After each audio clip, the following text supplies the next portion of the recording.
अच्छा देखो, इसमें क्या होता है। हमारे पास कोई एल्केन है, जैसे कि हम मीथेन लेते हैं। मीथेन को रिएक्ट कराएं by chlorine gas under the presence of sunlight. Sunlight के अंदर होती है अल्ट्रा वायलेट लाइट, जो हमें रिक्वायर्ड होती है इस रिएक्शन के लिए।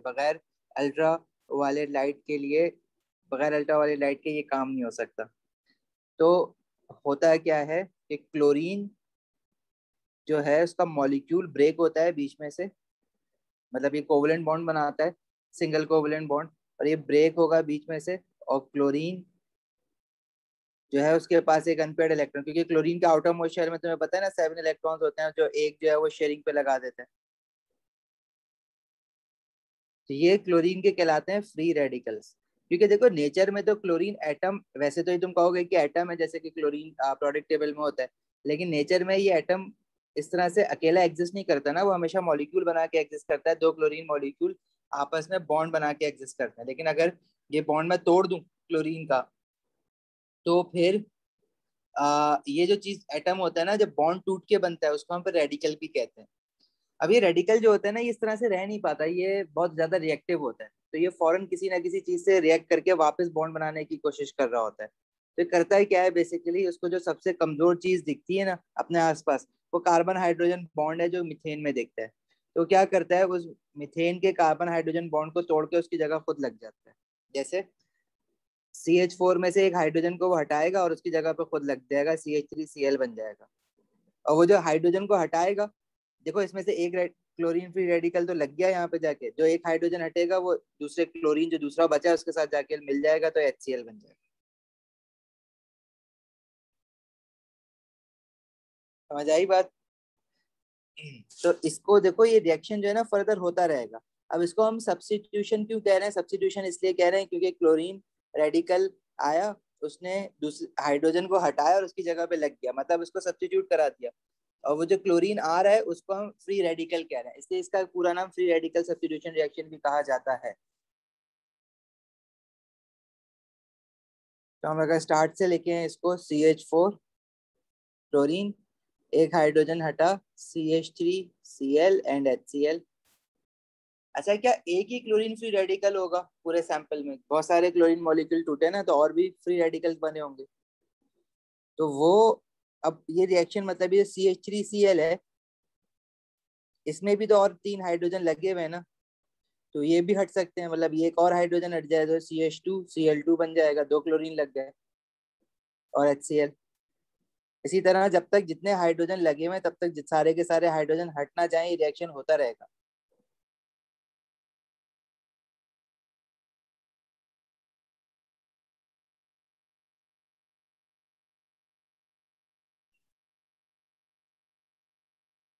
इसके आगे CCl4 जो है वो मजीद रिएक्ट नहीं कर सकता, क्योंकि कोई हाइड्रोजन ही नहीं है। क्लोरीन फ्री रेडिकल जाके कार्बन क्लोरीन बॉन्ड नहीं तोड़ सकता, कार्बन हाइड्रोजन बॉन्ड वो तोड़ देता है। सही है। इसकी ओवरऑल इक्वेशन लिखना चाहे, मतलब ये इनिशियल रिएक्टेंट्स है हमारे, और फाइनल प्रोडक्ट क्या है, ये है CH4Cl2 CCl4 and HCl। Total HCl कितने बने हैं यहाँ पे? 1 2 3 4 ना, तो 4 मोल्स हो जाएंगे। टोटल क्लोरीन के कितने मोल्स लग गए? 1 2 3 4, ये भी 4 मोल्स लग गए, तो यहाँ भी 4 आ जाएगा। ठीक है। और इस पे काम हुआ, और एक पूरा बनते बनते बनते आखिर में ये बन गया। ये रिएक्शन बीच में अगर तुम अल्ट्रावायलेट लाइट बंद कर दो तो बीच में रुक जाएगा। क्लोरीन कम डालो तो कहीं बीच में भी रुक सकता है, लेकिन अगर एक्सेस क्लोरीन है और अल्ट्रावायलेट लाइट की प्रेजेंस कंटिन्यूअस है, तो ये रिएक्शन अल्टीमेटली आखिर तक यहाँ तक CCl4 तक पहुंचेगा। इसमें ये जो पहला प्रोडक्ट बना है, क्योंकि इसमें एक क्लोरीन लगा है, तो इसको हम कहते हैं मोनो क्लोरो मिथेन। दूसरे वाले को कहते हैं डाई क्लोरो मीथेन। तीसरे वाले को हम कहते हैं ट्राई क्लोरो मीथेन। और चौथे वाले को हम कहते हैं, चार कार क्लोरीन हो गए ना, तो tetra chloro methane. Tetra chloromethane commonly जो है वो क्लोरोफॉर्म के नाम से भी मार्केट में मिलता है। वो जो एनेस्थेटिक होता है ना, क्लोरोफॉर्म, एनेस्थीजिया के तौर पे जो यूज होता है बेहोश करने के लिए। सही है। हाइड्रोजन इसलिए रिमूव करवाया क्योंकि क्लोरीन जो बना है रेडिकल, वो it is very reactive, it wants to make a bond with something. तो उसको जो सबसे वीकेस्ट बॉन्ड मिलता है वो उसको तोड़ के उसकी जगह पे लग जाता है। तो कार्बन हाइड्रोजन बॉन्ड उसके अराउंड एक वीकेस्ट बॉन्ड है जिसको वो तोड़ के वहां लग जाएगा। सही है सुफियान।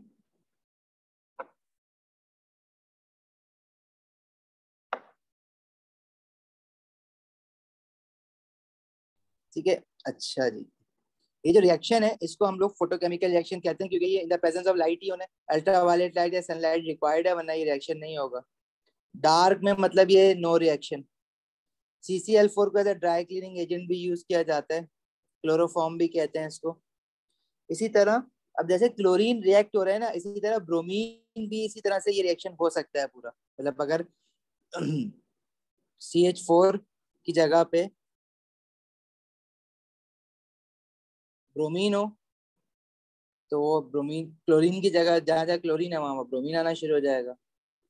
हाइड्रोजन क्लोराइड की जगह हाइड्रोजन ब्रोमाइड बन जाएगा।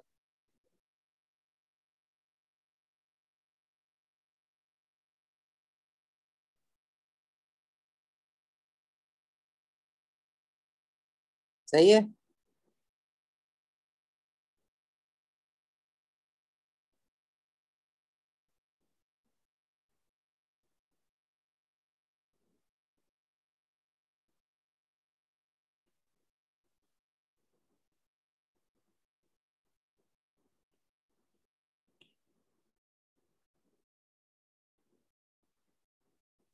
अच्छा, क्या मीथेन के साथ ही होगा ये रिएक्शन और अल्केन्स के? सिर्फ होगा तो अल्केन्स के साथ। तो अल्केन का मीथेन ही होता है? नहीं, और भी तो अल्केन्स हैं। इथेन भी तो अल्केन है, क्या उसके साथ नहीं होगा? उसके साथ भी हो सकता है, जैसे कि इथेन C2H6। अब इसमें पॉसिबिलिटीज ज्यादा है, क्योंकि देखो इथेन में कार्बन हाइड्रोजन बॉन्ड, मिथेन में कार्बन हाइड्रोजन बॉन्ड सिर्फ 4 थे, इथेन में टोटल 6 हैं। तो 6 की 6 जगह लग सकता है आके वो। जैसे फॉर एग्जाम्पल मैं कहूँ कि पहले सिर्फ एक क्लोरीन लगा, तो एक हाइड्रोजन हटा, एक क्लोरीन लग गया। तब इसमें क्लोरीन लेट से इस कार्बन पे यहाँ पे लगा है।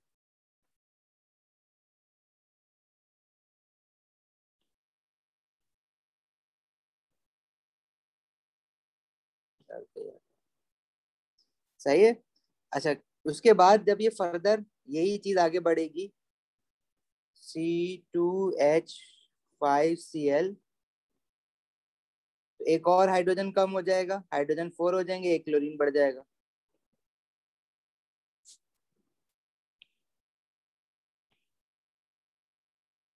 ये चीज जो है फिर किस में कन्वर्ट होती है?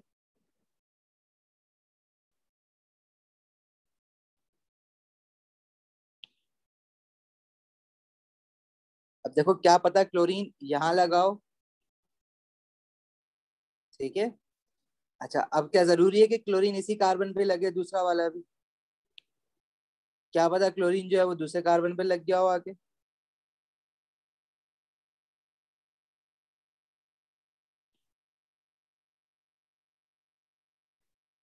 तो ये दो डिफरेंट टाइप के प्रोडक्ट्स होंगे, क्योंकि इनके ना स्ट्रक्चर्स डिफरेंट है। अभी मैं बताऊंगा आइसोमेरिज्म पढ़ाते वक्त कि ये इनका अगर मैं स्ट्रक्चर फॉर्मूला लिखूं तो पहले वाले का क्या लिखूंगा? CH3CHCl2। और दूसरे वाले का क्या लिखेंगे? CH2Cl। मॉलिक्यूलर फॉर्मूला तो सेम है इनका। मॉलिक्यूलर फॉर्मूला क्या है कि टोटल नंबर ऑफ कार्बन अगर मैं काउंट करूं, इसमें तो 2 कार्बन है, 4 हाइड्रोजन है, 2 क्लोरीन है। इसका अगर मैं मॉलिक्यूलर फॉर्मूला लिखूं तो वही सेम होगा, 2 carbon, 4 hydrogen, 2 chlorine. Molecular mass भी सेम आ रहा होगा इनका। लेकिन देखो ये इनके स्ट्रक्चर्स डिफरेंट हैं। डिफरेंट देखो, स्ट्रक्चर फॉर्मूला डिफरेंट आ रहे हैं ना। क्या क्लोरीन की पोजीशंस आगे पीछे होने से फर्क पड़ता है? बिल्कुल पड़ता है। मॉलिक्यूल्स के अगर बेशक मॉलिक्यूलर फॉर्मूला सेम हो, लेकिन स्ट्रक्चर डिफरेंट होते हैं ना, तो ऐसे आपस में मॉलिक्यूल्स को हम लोग एक वर्ड यूज करते हैं जिसको हम कहते हैं आइसोमर्स। और अभी हमारा नया टॉपिक आइसोमर्स ही है, आइसोमेरिज्म। तो क्या फर्क पड़ेगा इससे? मॉलिक्यूलर फॉर्मूला तो सेम है, फर्क ये पड़ेगा कि प्रॉपर्टीज चेंज हो जाती हैं, डिफरेंट हो जाती हैं, फिजिकल प्रॉपर्टीज डिफरेंट हो जाती हैं। अक्सर कुछ केमिकल प्रॉपर्टीज में भी थोड़ा द वे दे रिएक्ट उसमें भी थोड़ा बहुत फर्क आता है, सही है। लेकिन ये आप कहोगे कि मॉलिक्यूलर फॉर्मूला सेम है, तो मॉलिक्यूल तो सेम है, हाँ सेम है, लेकिन उसको हम कहते हैं दे हैव डिफरेंट स्ट्रक्चर्स हैं। और फिर उसके लिए हम एक नई टर्म निकालते हैं जिसको हम कहते हैं isomerism. Yes, you can say are they are not identical, मतलब we can not call them identical, ठीक है। सिमिलर भी नहीं बोल सकते कि they are same molecular formula, हाँ मॉलिक्यूल सेम है, but we can not say कि दे आर आइडेंटिकल है, ठीक है। आइडेंटिकल या सिमिलर समझते हो ना, सिमिलैरिटी जो पढ़ा था तुमने मैथ्स में, आइडेंटिकल नहीं है, क्योंकि इस इतने से चेंज की वजह से ही ना बहुत बड़ा चेंज हो जाता है, ठीक है। जैसे फॉर एग्जांपल अक्सर वो क्वेश्चन पूछता है प्रोपेन का, प्रोपेन है C3H8, बोलता है इसका जब हम क्लोरीन के साथ फ्री रेडिकल सब्स्टिट्यूशन रिएक्शन करवाया है तो हमारे पास अगर क्लोरीन, ये रिएक्शन हुआ है कि क्लोरीन जो है ना वो 5, मतलब हाइड्रोजन जो है वो 3 हटे और क्लोरीन 3 लगे, तो 3 क्लोरीन लगेंगे, 3 हाइड्रोजन हटेंगे, तो HCl के 3 मोल बन जाएगा, वो एक अलग बात है। तो इसमें कितने टाइप ऑफ प्रोडक्ट बन सकते हैं, डिफरेंट स्ट्रक्चर्स कितने बनेंगे। अब अगर यहाँ पे तुम इसको प्रोपेन को देखो, तो प्रोपेन ये था जिसमें 8 हाइड्रोजन थे,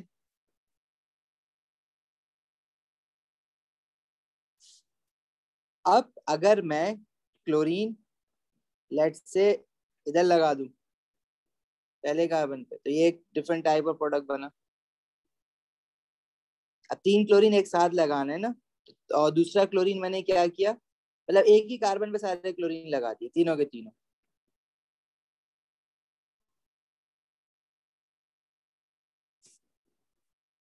अच्छा, फिर उसके अलावा मैं करूं कि पहले कार्बन पे 2 क्लोरीन लगा दो, एयर एयर, और एक क्लोरीन जो है वो दूसरे कार्बन पे लगा दो, ये डिफरेंट स्ट्रक्चर हो जाएगा। These are not identical, molecular formula same है but they are not identical, ठीक है। इसके अलावा भी और पॉसिबिलिटीज हैं इसकी, वो क्या है,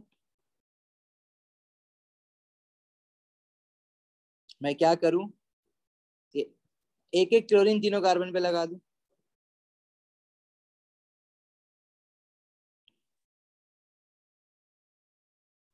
ये भी डिफरेंट स्ट्रक्चर है। मैं और क्या कर सकता हूँ,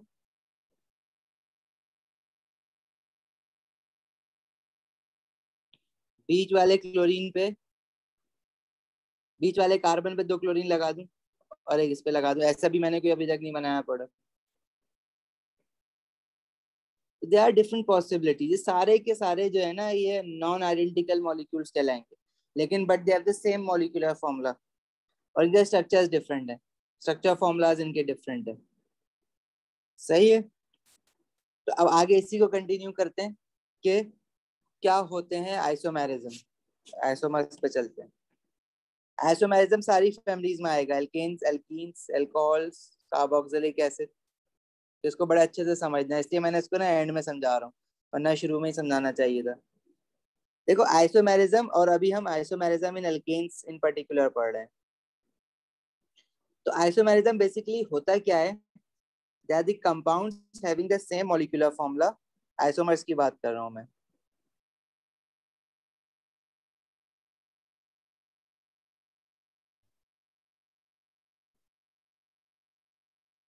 compounds having same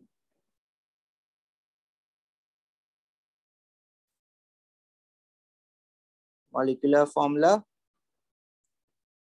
but different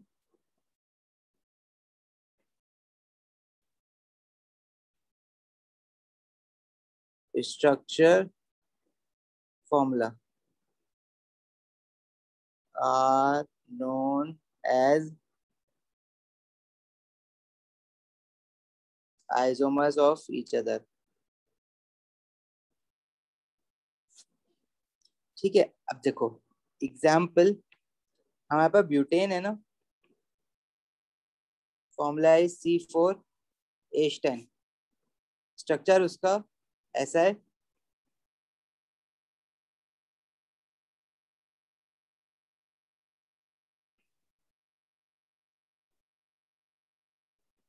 butane में टोटल 4 कार्बन है, 1 2 3 4। अब मैं क्या करूं कि जो मेरा फोर्थ वाला कार्बन है ना, कोई एक ऐसा मॉलिक्यूल मुझे मिला जिसका मॉलिक्यूलर फॉर्मूला ब्यूटेन ही है, लेकिन उसमें जो फोर्थ कार्बन है ना वो लगा हुआ है सेकंड कार्बन के ऊपर। इस तरह से इसकी जो मैंने ये पहले बनाया ना, इसको मैं कहूंगा अनचेन्ड आइसोमर। अनचेन मतलब सीधा सीधा लॉन्ग चेन है, अनचेन। यहाँ पे ये बन गया, ब्रांच में आ गया है, ब्रांच आइसोमर। क्यों आइसोमर कह रहा हूँ उसको, देखो अगर मैं इस पे हाइड्रोजन लगाने जाऊं सारे कार्बन की वैलेंसी कंप्लीट करने के लिए, तो टोटल हाइड्रोजन अगर इस पे काउंट करो ना तो 6 7 8 9 10, इसमें भी 4 कार्बन 10 हाइड्रोजन, और दूसरे वाले में भी 4 कार्बन 10 हाइड्रोजन। मॉलिक्यूलर फॉर्मूला तो सेम है, लेकिन देखो इनके ना स्ट्रक्चर्स डिफरेंट है, इसको हम डिफरेंट स्ट्रक्चर बोलेंगे। अब ये थोड़ा सा इस तरह से ऑनलाइन समझना ना हमेशा से मुश्किल रहा है, बट स्टिल हो जाएगा, अभी शुरू शुरू का है ना। ये डिफरेंट स्ट्रक्चर्स हैं। क्या आप कोई और स्ट्रक्चर बना सकते हो उसका? आप बोलोगे नहीं ऐसे क्यों, मैं कुछ और बनाऊं। जैसे फॉर एग्जाम्पल आप कहोगे मैं फोर्थ वाला कार्बन थर्ड वाले कार्बन पे यूं लगा दूं, तो क्या ये डिफरेंट स्ट्रक्चर नहीं है?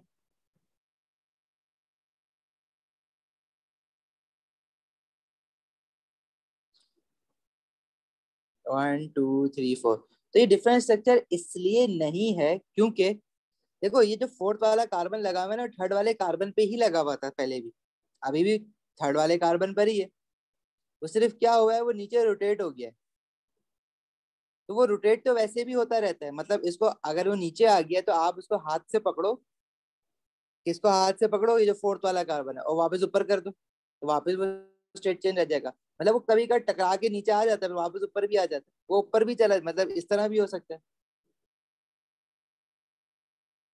तो वापस नीचे आ जाएगा। इसी तरह जो फर्स्ट वाला कार्बन है वो भी इस तरह से लेट से नीचे आ सकता है उसके।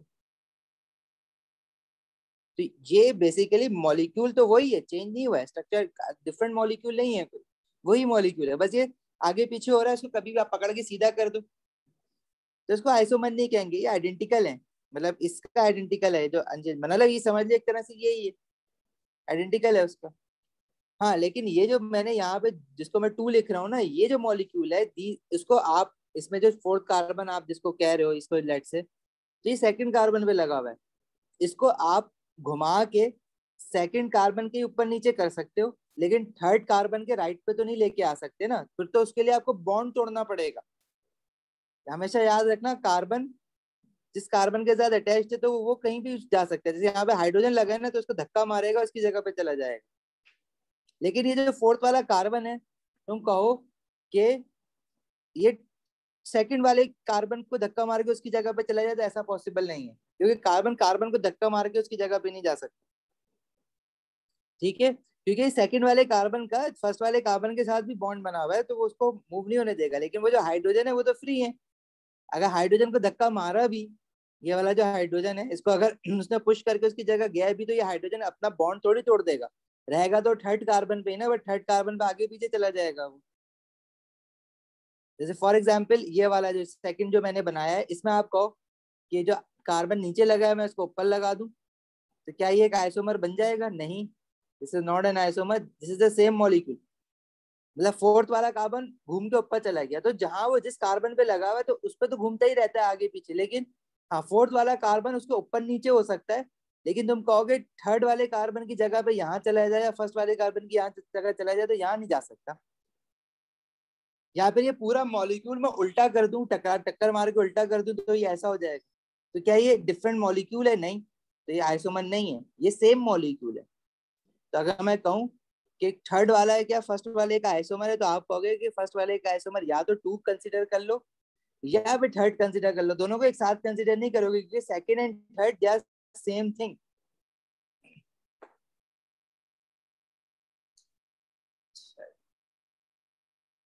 थोड़ा बहुत माइंड में रखो उसको, आगे चलते हैं क्वेश्चंस की तरफ। थोड़ा कोई अभी सवाल जहन में पैदा हो रहा है तो पूछ लो, वरना अभी पूरा समझ आ जाए ये पॉसिबल नहीं है। ओके,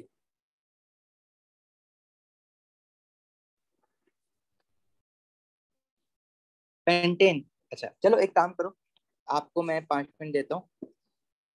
पेंटेन है C5H12।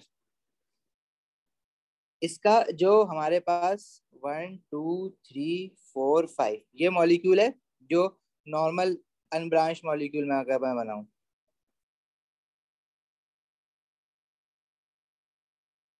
इसके कितने आइसोमर्स बना सकते हो?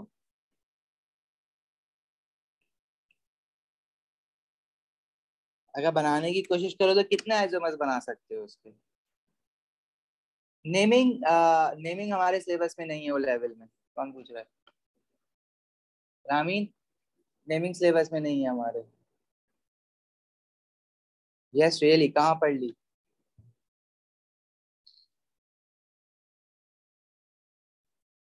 नेमिंग आएगी आपकी एएस में, ए लेवल में। ओ लेवल में नेमिंग नहीं है, आयोपैक नेमिंग।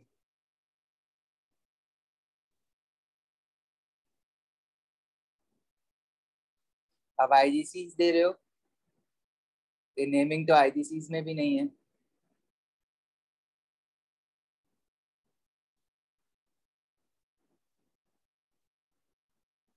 थोड़ी बहुत नेमिंग, एक दो कंपाउंड की, जैसे वो ब्रोमीन लगता है ना एल्कीन के साथ, तो 1 2 डाई ब्रोमो इथेन उसको कहते हैं, तो उसका नाम लिखा हुआ होता है, लेकिन उसको नेम कैसे करना है वो हमारे पास नहीं है। तो जस्ट चिल।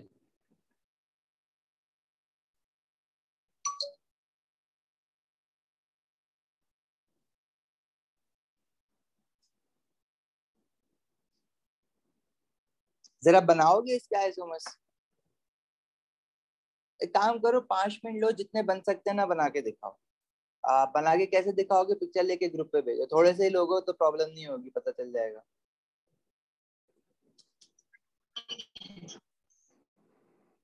सही है, जहाँ जहाँ हमने 1 1 लिखा है, मतलब वो आइडेंटिकल मॉलिक्यूल्स है, नॉट आइसोमर्स। तो 1 2 3 से 3 आइसोमर्स बन रहे हैं हमारे पेंटेन के। अच्छा जरा आंसर बताओ, which diagram shows the isomer of butane? आवाज और स्किन दोनों गए, ओके तो नहीं बल्कि यार।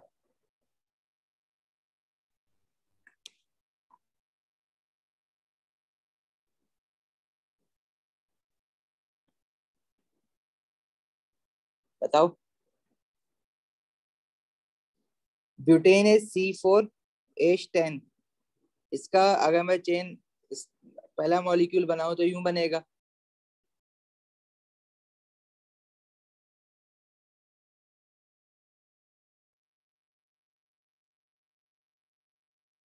तो क्या ए उसका आइसोमर है? नहीं, ये तो कार्बन घूम के कभी भी वापस इधर आ जाएगा, तो स्टेट चेंज ही हो जाएगा। अगर मैं इसको 1 कह रहा हूँ, तो ए जो है वो डेट इज सिमिलर टू 1, तो मतलब ये ए भी 1 ही है, क्योंकि कार्बन एक घूम के कभी भी यहाँ आ जाएगा।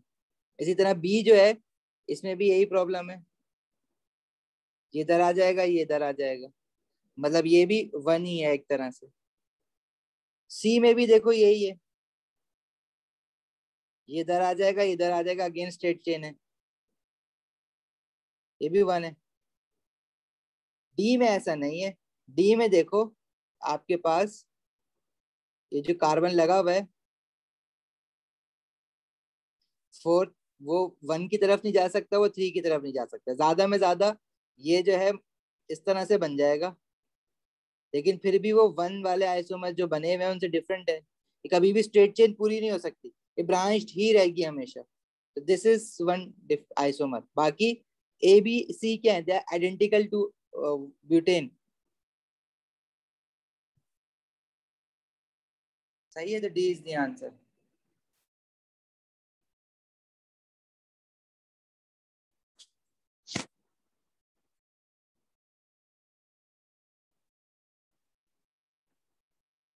चलें आगे।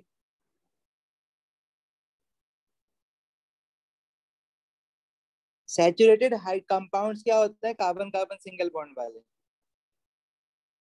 अच्छा वो कह रहा है structure 1 2 3 and 4 are structured hydrocarbon, which sorry saturated hydrocarbon मतलब सिंगल कार्बन कार्बन वाले। Which pair of structures are isomers? देखो आइसोमर्स की डेफिनेशन क्या बताई, molecules having same molecular formula. तो मॉलिक्यूलर फॉर्मूला सेम होना चाहिए, मतलब सेम नंबर ऑफ एटम्स होने चाहिए उसमें, बट डिफरेंट स्ट्रक्चर फॉर्मूला।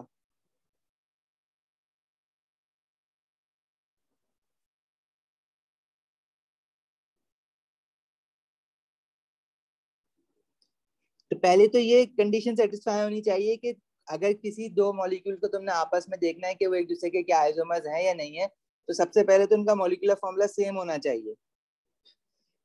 जैसे मैं अगर ऑप्शन 1 को देखूं तो उसमें हमारे पास कार्बन कितने हैं, 1 2 3 4 5 6, 6 कार्बन है, और हाइड्रोजन कितने हैं, 1 2 3 4 5 6 7 8 9 10 11 12 13 14। सेकंड वाले को देखें तो इसमें कार्बन कितने हैं, 3 4 5 6, और हाइड्रोजन इसमें भी 14 है, तो हाँ ये आइसोमर हो सकते हैं।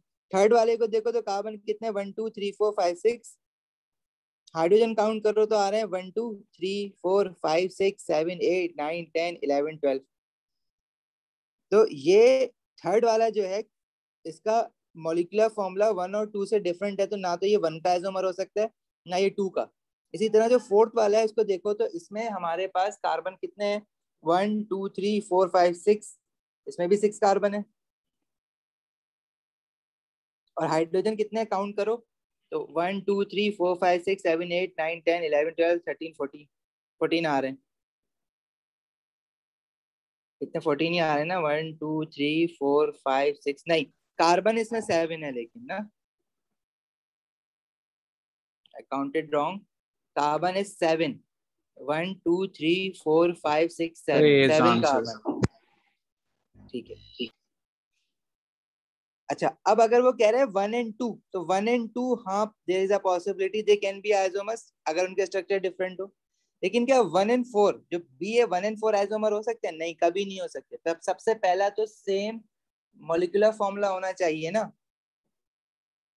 1 and 4 तो कभी हो ही नहीं सकते कि मॉलिक्यूलर फॉर्मूला ही डिफरेंट है। स्ट्रक्चर पहले हम देखेंगे कि सेम मॉलिक्यूलर फॉर्मूला अगर है तो फिर हम देखेंगे क्या स्ट्रक्चर डिफरेंट है या नहीं है। तो 1 and 4 कभी नहीं हो सकता। इसी तरह 2 and 3 में भी वही बात है कि हाइड्रोजन यहाँ पे 2 में 14 है, यहाँ पे 12 है, तो सेम मॉलिक्यूलर फॉर्मूला ही नहीं है। 2 and 4 में भी ऐसा ही है, सेम मॉलिक्यूलर फॉर्मूला नहीं है, तो मैं स्ट्रक्चर्स तक पहुंच ही नहीं रहा देखने के लिए। 1 and 2 में सेम मॉलिक्यूलर फॉर्मूला है, स्ट्रक्चर अगर डिफरेंट है, हाँ स्ट्रक्चर डिफरेंट है, कैसे डिफरेंट है देखो। 1 जो है इसमें ये कार्बन, अब अगर मैं इसको स्ट्रेट कर भी दूं ना, ये मैं यहाँ पे लिख दूं इसको, पहले कार्बन को लेट से नंबरिंग कर देते हैं इस तरह से समझाने के लिए ना, 3 4 5 और 1 2 3 4 5, और ये लगा यहाँ पे। तो 1 को हम ऐसे भी लिख सकते हैं, क्योंकि मैंने स्ट्रेट चेन इसलिए करके लिख दिया क्योंकि ब्रांच वैसे भी नहीं थी, वो सिर्फ रोटेट होके वहां किया हुआ था। 1 वाला कार्बन वो कभी भी 2 के लेफ्ट साइड पे आ सकता है। इसी तरह जो सेकंड वाला स्ट्रक्चर है वो तुम्हारे सामने है, 1 2 3 4 5, और उसमें जो ब्रांच लगा हुआ है ना वो थर्ड कार्बन पे। This is different. कैसे डिफरेंट है देखो, ये यूं बनेगा, ये यूं है। पहले वाले स्ट्रक्चर में जो ब्रांच हुई हुई है, अगर मैं नंबरिंग को करूं इस तरह से 1 2 3 4 5, तो सेकंड कार्बन पे ब्रांच हुई हुई है, और दूसरे वाले स्ट्रक्चर में थर्ड कार्बन पे ब्रांच हुई हुई है। तो ये फर्क है, ये स्ट्रक्चर डिफरेंट है। तो पहले वाले मॉलिक्यूल में कार्बन में ब्रांच कार्बन सेकंड कार्बन पे लगा हुआ है, दूसरे वाले में ब्रांच कार्बन थर्ड कार्बन पे लगा हुआ है, that is different. 1 and 2 same molecular formula but different structures.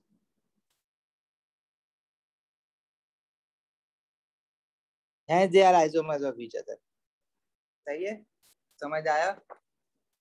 किसी को कोई प्रॉब्लम है तो पूछो, हम दोबारा कर लेंगे इस क्वेश्चन को।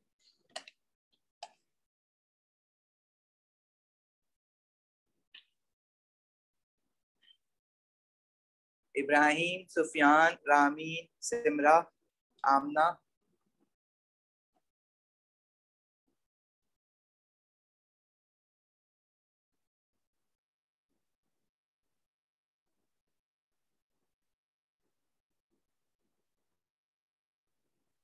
क्लियर है, चलें आगे।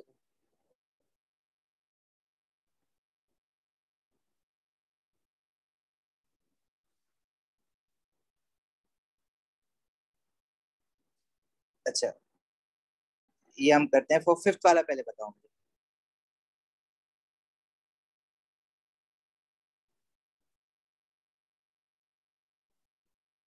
जल्दी से आंसर बता दो फिफ्थ वाले का।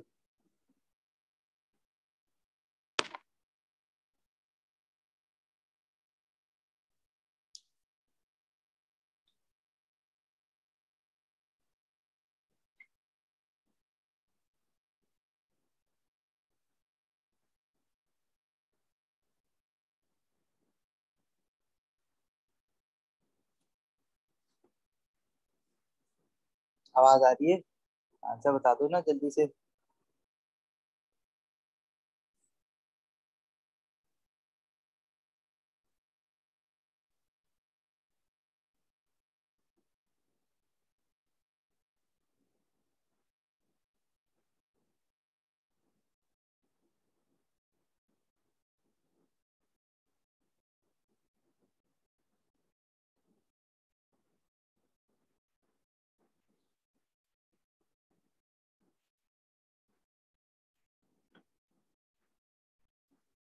Ibrahim, Rami.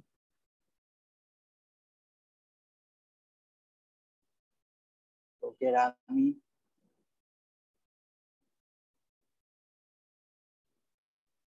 Which structure is not an isomer sir of the C structure? C. सी।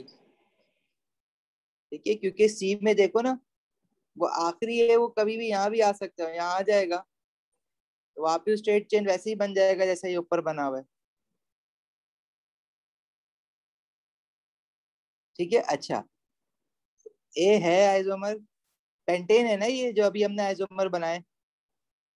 ये भी है, ये वाला भी है। हाँ, अब ये डिफरेंट आइसोमर्स नहीं है, मतलब तुम ये नहीं कहोगे कि अब ये हमने तो तीन बनाए थे तो चार बन गए।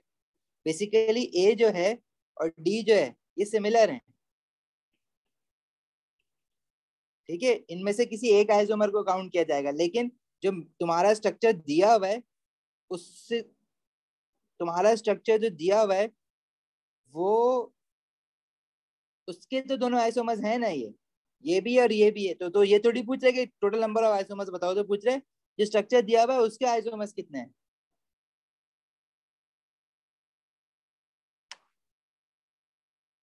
ठीक है,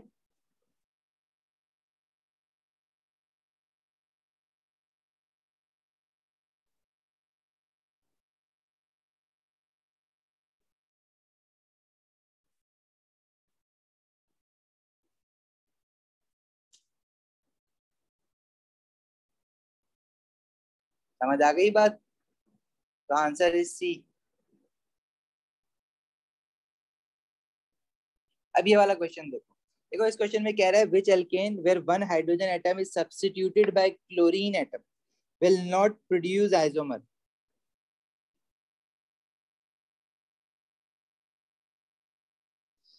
अच्छा, अब क्या मतलब है कि इस जो ऑप्शन ए है इसमें से अगर मैं वही कह रहा है कि एक हाइड्रोजन की जगह में एक क्लोरीन लगा दूं तो क्या ये आपका वो बनेगा? इसका कोई और डिफरेंट आइसोमर बन सकता है? क्लोरीन तुम या तो तुमने राइट वाले कार्बन पे लगा दो या लेफ्ट वाले कार्बन पे लगा दो, लेकिन क्या ये एक दोनों एक दूसरे के आइसोमर होंगे? नहीं, क्योंकि ये बिल्कुल सिमिलर चीज है ना। उसको अगर आप पलट के रखोगे, जब ऊपर वाले को अगर आप पलट दो तो नीचे वाला है वो आइडेंटिकल मॉलिक्यूल है, not an isomer of each other. तो this can not produce an isomer. हाँ, जो बी वाला है इसमें अगर फॉर एग्जाम्पल तुम कहो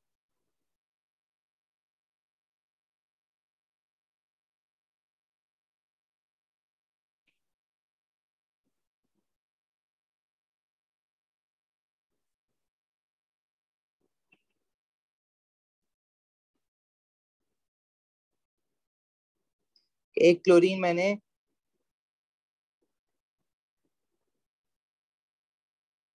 इधर लगा दो एक इधर लगा दो, दोनों एक दूसरे का लगाना है कि क्लोरीन है, तो क्या पता सेकंड कार्बन पे लग जाए, क्या पता फर्स्ट किसी मॉलिक्यूल में फर्स्ट कार्बन पे लग जाए। तो ये दोनों एक दूसरे के डिफरेंट आइसोमर्स होंगे ना। इनफैक्ट इसका एक और बन सकता है, लास्ट वाले कार्बन पे लगा दो।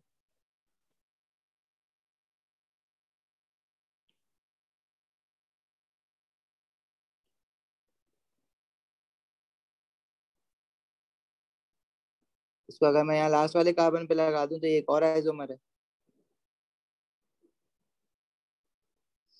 आई बात समझ?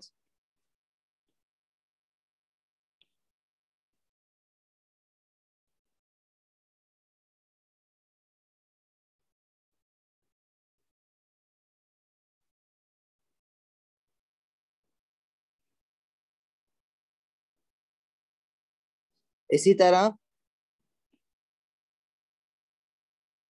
जो ऑप्शन सी है, इसमें देखो, इसमें तो और भी ज्यादा पॉसिबिलिटीज हैं। एक ही क्लोरीन कहाँ कहाँ लग सकता है?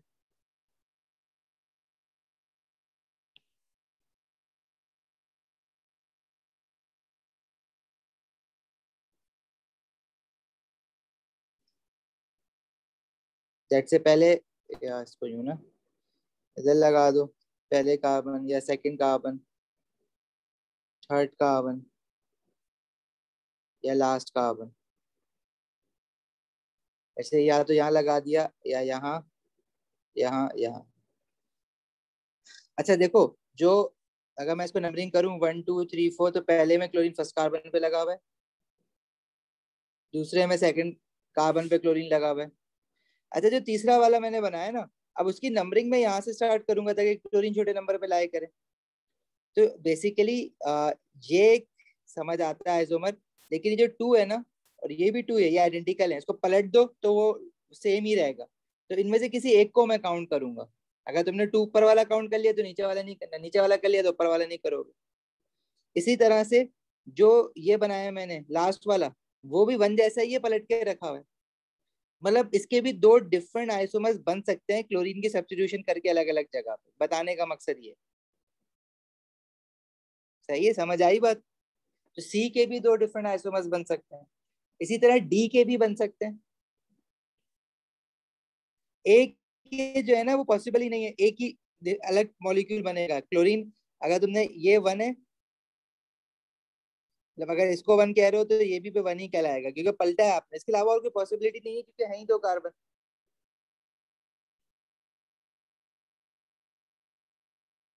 लेकिन डी में भी डिफरेंट, एक से ज्यादा आइसोमर पॉसिबल हैं। जैसे हाइड्रोजन अगर तुमने यहाँ फर्स्ट कार्बन पे लगाया, इसमें यहाँ सेकंड कार्बन पे लगा दो, तो ये दोनों एक डिफरेंट आइसोमर्स है। अच्छा, इसका तीसरा वाला भी बन सकता है, नहीं बल्कि इसका भी नहीं बनेगा। अगर आप कहो ना कि जो नीचे ब्रांच में जा रहा है उसमें लगा लो, तो वो एक आइसोमर हो जाएगा, तो बेसिकली वो आइसोमर नहीं होगा। क्यों नहीं होगा? मैं क्या कह रहा हूँ?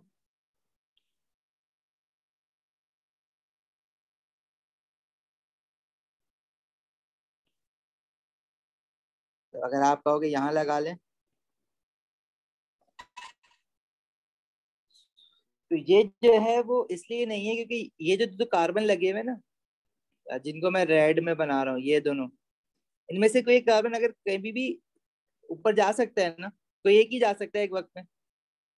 अगर मैं इसको नंबरिंग करूँ 1 2 3 4, फर्स्ट वाला कार्बन सेकंड कार्बन के अगर ऊपर चला जाए, तो क्लोरीन ये लगा हुआ,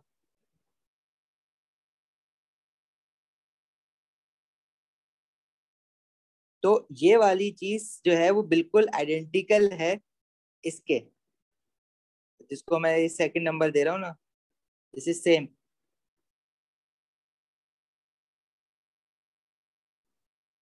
तो थोड़ा सा घुमा के इसको देखोगे ना, तो दैट वुड बी सेम। मतलब सेकंड वाले को थोड़ा पलटो नीचे की तरफ और राइट साइड पे कर दो।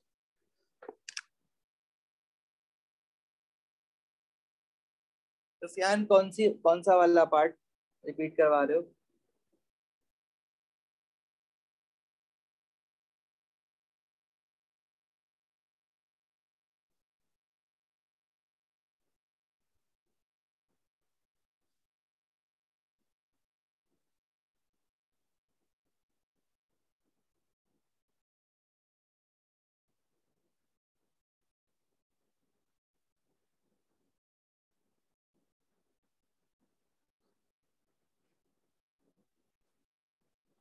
ओके,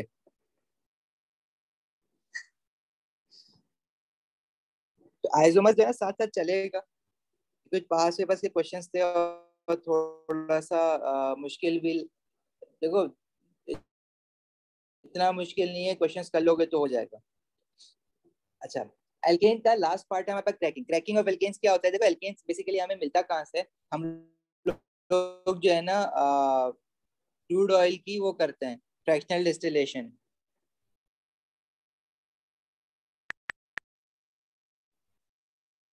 जो से पेट्रोलियम निकलता है ना जमीन से, क्रूड ऑयल, उसमें सारे एल्केन्स होते हैं। उनको हम लोग फ्रैक्शनल डिस्टिलेशन करते हैं। किस तरह से करते हैं वो हम लोग पढ़ेंगे बाद में जब फ्रैक्शनल डिस्टिलेशन पढ़ेंगे। लेकिन जो क्रूड ऑयल है जैसे उसमें तो जो हैवीएस्ट फ्रैक्शन है, तो वो उसका बॉइलिंग पॉइंट सबसे ज्यादा होता है, तो वो ना नीचे रुक जाता है फ्रैक्शनेटिंग कॉलम में। ये जो ऑर्डर है ना कि सबसे नीचे हमें कौन सा एल्केन मिलता है, वो होता है bitumen for road surfaces and roofing. इसको हम कोल तार भी कहते हैं। डामर जो होता है ना, उसके ऊपर हमें मिलता है हैवी ऑयल। हैवी ऑयल हमारा लुब्रिकेटिंग ऑयल वगैरह में यूज होता है। फिर उसके ऊपर मिलता है डीजल। डीजल हमें पता है हैवी लॉरीज में यूज होता है, ट्रक्स, शिप्स वगैरह में। फिर मिलता है कैरोसिन। कैरोसिन जो है वो हमारा जेट फ्यूल वगैरह में यूज होता है। फिर है नेफ्ता। नेफ्ता जो है वो as a feed stock chemical use. सारे अल्केन्स हैं ये। अब इनमें नंबर ऑफ कार्बन का फर्क होता है, कुछ में ज्यादा होते हैं कुछ में कम होते हैं। जैसे मीथेन में 1 कार्बन है, इथेन में 2 कार्बन है, प्रोपेन में 3 कार्बन है। फिर गैसोलीन जिसको हम लोग पेट्रोल भी कहते हैं, ठीक है।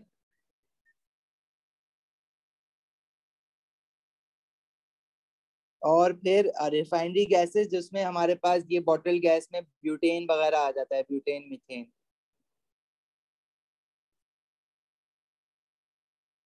तो ये सारे एल्केन्स जो है ना यहाँ से सेपरेट होते हैं। अब देखो तुम लोगों ने डेली लाइफ में पेट्रोल की डिमांड सुना होगा, बहुत ज्यादा होती है। जेट फ्यूल की होती है, नेफ्ता की बहुत ज्यादा डिमांड होती है। लेकिन डीजल की डिमांड कम होती है, हैवी ऑयल की डिमांड बहुत कम होती है। तो अब ये हैवी ऑयल जो निकला है वो बचा रह जाएगा। तो अब हम क्या करते हैं, क्या है वो, क्योंकि हैवी ऑयल का जो मॉलिक्यूल होता है वो बड़ा होता है, ज्यादा कार्बन होते हैं। पेट्रोल के मॉलिक्यूल में कार्बन कम होते हैं, पेट्रोल ऑक्टेन होता है 8 कार्बन होते हैं। हैवी ऑयल में कुछ 15 कार्बन तक होते हैं। तो हम क्या करते हैं, उसको ब्रेक कर देते हैं। ब्रेक एज इन कि जो बड़ा मॉलिक्यूल है उसको ब्रेक करके छोटे मॉलिक्यूल बना लेते हैं। और उस प्रोसेस को हम कहते हैं cracking. So that to get more useful alkane जो कि मोर इन डिमांड है। क्रैकिंग क्या है? Is the name given to breaking up large hide. करते कैसे हैं, उसको हीट करते हैं, थर्मल क्रैकिंग जिसको कहते हैं, हीट। लेकिन हम लोगों ने एल्केन का एक रिएक्शन पढ़ा है कि एल्केन जो है वो अगर ऑक्सीजन के साथ उसको हीट करोगे ना तो वो जल जाएंगे और वो क्या बना लेगा, कार्बन डाइऑक्साइड एंड वाटर। तो वो तो फिर धुआं बन के निकल गया ना। हमें we have to make sure कि वो कार्बन डाइऑक्साइड और वाटर ना बनाए, बड़ा मॉलिक्यूल टूट के छोटा मॉलिक्यूल बनाए। So that we have to heat it in the absence of oxygen. Oxygen नहीं होनी चाहिए। टेम्परेचर जो होता है वो 450 से 750 डिग्री सेल्सियस होता है, प्रेशर अप टू 70 एटमॉस्फेयर। हमने एक बड़ा एल्केन ब्रेक करा जो बना इथीन। इथीन क्या होता है जब हम आगे पढ़ेंगे, ये एल्कीन वाली फैमिली है। प्रोपीन भी एल्कीन वाली फैमिली है। और इसमें एक जो एल्केन बन रहा है वो बन रहा है ऑक्टेन। ये एल्केन है। ऑक्टेन क्या है? पेट्रोल। ऑब्वियसली ये था तुम्हारा हैवी ऑयल। हैवी ऑयल की इतनी ज्यादा डिमांड नहीं है, लुब्रिकेटिंग ऑयल बना सारी गाड़ियों में डल के।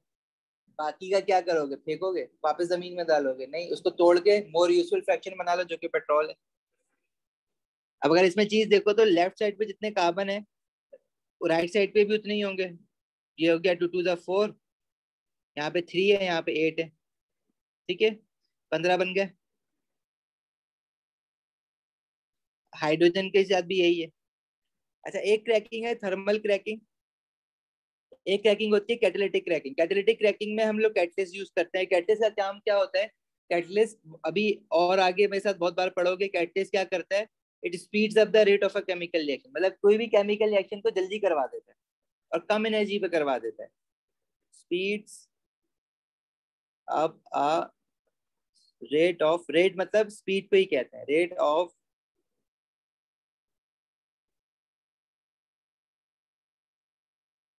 Chemical reaction. कैटालिटिक क्रैकिंग में भी ऑब्वियसली हीटिंग तो थोड़ी बहुत करनी पड़ेगी ना, बगैर हीटिंग के तो नहीं होगा, लेकिन again in the absence of oxygen. और जो इसमें हम कैटलिस्ट यूज करते हैं वो दो कैटलिस्ट यूज कर सकते हैं, सिलिका सिलिकॉन डाइऑक्साइड या एल्यूमिनियम एल्यूमिनियम ऑक्साइड Al2O3। इसको सिलिका और एल्यूमिनियम भी कहा जाता है। सही है। जो इसमें हीटिंग करेंगे वो कम टेम्परेचर पे होगी, फिर मतलब 450 नहीं, पर इसमें हम लोग तकरीबन 150 से 250 डिग्री सेल्सियस तक अपना ये काम कर लेते। कम हीट करोगे तो मतलब तुम्हें कम एनर्जी लगानी पड़ेगी, कम खर्चा होगा तुम्हारा। क्रैकिंग का जो लेबोरेटरी अपैरेटस होता है वो कुछ इस तरह का होता है, मतलब अगर लैब में क्रैकिंग करना चाहो तो ये अक्सर एमसीक्यूज में भी आया है। तो उसने क्या किया, पैराफिन लिए। पैराफिन जो है वो एक लार्जर अल्केन है, जो पेट्रोलियम जेली होती है ना उसकी बात कर रहे हैं। उसको हीट करा उसने कैंडल बंसन बर्नर रख के, this is Bunsen burner, lab में बंसन बर्नर के नाम से होता है। और जब इसमें से वेपर निकलेंगे तो पोर्सिलीन चिप्स पे गुजरेंगे। पोर्सिलीन चिप्स बेसिकली क्या है, ये सिलिका ही होता है, सिलिकॉन डाइऑक्साइड। अभी बताया ना कि silica as a catalyst use होता है क्रैकिंग के लिए। ये कहाँ से मिलेगा, जो घरों में सिरेमिक्स की प्लेट होती है ना, तो गिरती है तो टूट जाती है, उनका चूरा कर दो तो ये वो वही काम करता है। जब पैराफिन इसमें से पास होता है लार्जर फ्रैक्शन, तो वो ब्रेक डाउन हो जाता है टू स्मॉलर फ्रैक्शन। और ये ना ओवर द वाटर एक एल्कीन गैस बनी होगी अगर, या एल्केन गैस बनी होगी, तो वो ओवर द वाटर पास इसलिए हो जाएगी क्योंकि वाटर में ऑर्गेनिक कंपाउंड हाइड्रोकार्बन सॉल्युबल नहीं होते। एल्केन्स हमने पढ़ा था ना, इनसॉल्युबल इन वाटर। अब मुझे कंफर्म करना है कि यहाँ पे वाकई में कोई एल्केन या एल्कीन की गैस पहुंची है, तो मैं क्या करूंगा, इसमें माचिस लेके आग निकाल के ट्यूब, जब ये फिल हो जाएगी तो मैं इसमें माचिस लेके आग लगाऊंगा। अगर वो आग जलना शुरू हो जाएगी तो इट मीन्स कि वो एल्केन है, क्योंकि alkane as a fuel use होती है, चाहे वो मीथेन हो, इथेन हो, प्रोपेन हो, ब्यूटेन हो, पेंटेन हो, अप्टेन हो। ये अपैरेटस जहन में रखना, ये क्रैकिंग का ही अपैरेटस होता है। अब अक्सर क्वेश्चन एमसीक्यू में देते बोलते हैं क्या हो रहा है, तुमने बोला है क्रैकिंग हो रही।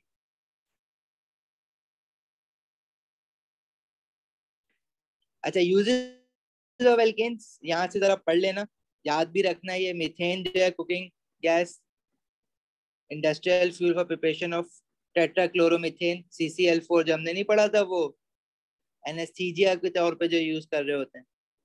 इथेन, प्रोपेन, ब्यूटेन, पेन, इनके यूजेस जरा याद कर लेना यहाँ से हैंड आउट से। बस दैट्स इट।